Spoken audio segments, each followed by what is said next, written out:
प्रभाग क्रमांक 3 मध्ये मतदानाला उत्स्फूर्त प्रतिसाद, शांततेत मतदान सुरू, 6 उमेदवारांचे भवितव्य ईव्हीएममध्ये बंद होणार. श्रीरामपूर नगरपालिकेच्या प्रभाग क्रमांक 3 मध्ये आज सकाळपासून शांततेच्या वातावरणात मतदानाला सुरुवात झाली असून मतदारांमध्ये मतदानाबाबत विशेष उत्साह दिसून येत आहे. सकाळच्या सत्रापासूनच मतदान केंद्रांवर मतदारांची रांग लागलेली पाहायला मिळत असून जनता जनार्दन आपला प्रतिनिधी निवडण्यासाठी सज्ज झाली आहे.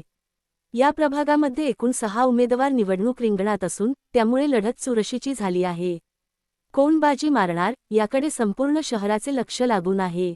मतदार आपला हक्क बजावत लोकशाहीचा उत्सव साजरा करत असल्याचे चित्र पाहायला मिळत आहे. निवडणूक प्रक्रिया पार पाडताना पोलीस प्रशासन पूर्णतः सज्ज असून मतदान केंद्र परिसरात चोख बंदोबस्त तैनात करण्यात आला आहे. कोणताही अनुचित प्रकार घडू नये यासाठी पोलीस अधिकारी व कर्मचारी सतर्क असून शांततेत मतदान प्रक्रिया सुरू आहे. निवडणूक आयोगाच्या मार्गदर्शक सूचनांनुसार मतदान सुरळीत पार पडत असून मतदानाची टक्केवारी वाढण्याची शक्यता वर्तवली जात आहे. आता या प्रभागातून कोण नगरसेवक म्हणून निवडून येणार याचा फैसला मतमोजणीनंतरच होणार असून तोपर्यंत सर्व उमेदवार व समर्थकांची धाकधूक वाढली आहे. लोकन्याय न्यूज चॅनलसाठी विशेष प्रतिनिधी राजेंद्र सूर्यवंशी. पूर्णविराम.